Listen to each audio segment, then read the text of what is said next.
Just off the shimmering coast of Dubai, rising from the turquoise waters of the Persian Gulf, lies one of the most ambitious and surreal human creations ever attempted, the Palm Islands. When viewed from the sky, they resemble massive palm trees stretching out into the sea, artificial archipelagos that symbolize both the boundless ambition of modern Dubai and the eye-watering costs of transforming dreams into reality. The idea behind the Palm Islands wasn't just to build islands, it was to redefine a nation's destiny, to reshape coastlines, and to build a fantasy world of luxury homes, hotels, and resorts that would attract the global elite. This was more than real estate, it was a declaration to the world that Dubai would not be limited by nature, scale, or conventional thinking. In the early 2000s, when oil prices were soaring and Dubai was seeking to pivot its economy away from hydrocarbons, the ruling family envisioned a future built not just on oil, but on tourism, finance, and architectural spectacle. Thus came the boldest idea yet: create an island in the shape of a palm tree, Palm Jumeirah, and fill it with waterfront villas, private beaches, five-star resorts, and luxury shopping. But building an island from scratch is no ordinary task. This was not a structure placed in the sea, it was a whole new landscape crafted with 94 million cubic meters of sand and rock, all carefully arranged into an intricate palm design with a trunk, 17 fronds, and a surrounding crescent breakwater. Unlike other artificial islands that use concrete or steel, the palm was made almost entirely of sand dredged from the seafloor.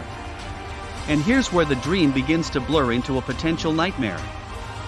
The sheer engineering challenges of this endeavor were mind-boggling. To prevent erosion and damage from waves, a 7-mile-long crescent-shaped barrier was built from over 5.5 million tons of rock, placed individually by crane-guided GPS. The sand had to be compacted and stabilized, meaning every step had to be tested and adjusted in real time. Dubai had to hire the best engineers and marine scientists in the world just to keep the structure stable. Palm Jumeirah alone took years longer than expected and cost far more than projected, some estimates ballooning into the billions. And yet, the island was just the beginning. 2 more were planned, Palm Jebel Ali, which would be even bigger, and Palm Dara, the largest of them all. But soon, reality began to catch up with the fantasy. In 2008, the global financial crisis struck, and Dubai, heavily reliant on real estate investment and speculative borrowing, was hit hard. Construction on Palm Jebel Ali and Palm Dara slowed to a crawl. Projects were frozen, investors pulled out, and what was once a booming skyline of cranes and progress turned into eerie silence. The dream was cracking. But even as some projects stalled, Palm Jumeirah forged ahead, and today it remains a symbol of Dubai's extreme vision. It hosts world-famous hotels like the Atlantis The Palm, exclusive private residences, beach clubs, and even a monorail system. Celebrities and billionaires from around the globe bought homes on the fronds, and the island has become one of Dubai's most iconic landmarks. But underneath the surface, literally, are growing concerns that many people don't talk about. Environmentalists and marine biologists have long raised the alarm that the Palm Islands have severely disrupted marine ecosystems. The process of dredging and moving seabed sand has choked coral reefs, altered currents, and even affected water quality in surrounding areas.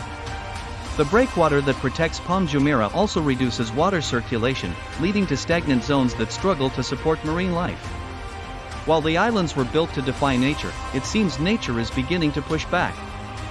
Beyond environmental issues, there are practical questions about maintenance and longevity. Sand naturally shifts and erodes, especially in a region known for strong coastal currents and storms. Constant dredging and reshaping are required to maintain the palm's shape.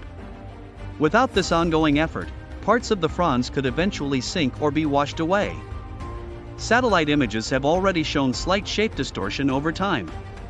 Add to that the rising sea levels caused by climate change, and suddenly the future of these artificial islands becomes a precarious bet.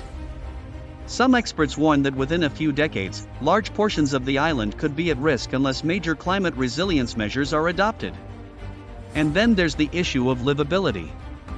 While the villas and resorts offer unparalleled luxury, residents have sometimes complained about traffic congestion, inconsistent utility services, and even sinking foundations in certain areas due to shifting sand and water tables. The sheer complexity of building and maintaining a floating city is proving to be more than just a glamorous Instagram backdrop, it's a daily logistical puzzle. And yet, despite all these challenges, the Palm Islands remain a stunning monument to human ambition and defiance of limitation. They attract millions of tourists every year, inject billions into Dubai's economy, and continue to inspire architects and dreamers around the world. They are a physical manifestation of a mindset that says, why not, in the face of the impossible. But they also serve as a cautionary tale, a reminder that when we attempt to bend nature to our will on such a colossal scale, we do so at a cost. The Palm Islands represent both the triumph of imagination and the tension between luxury and sustainability. Are they a billion-dollar dream? Undoubtedly. Are they also, in part, a disaster in slow motion? Perhaps. The true legacy of the Palm Islands may not be known for decades, but one thing is certain, they've already left an indelible mark on the Earth, visible from space, symbolic of the heights we can reach and the risks we take when we try to play God with geography.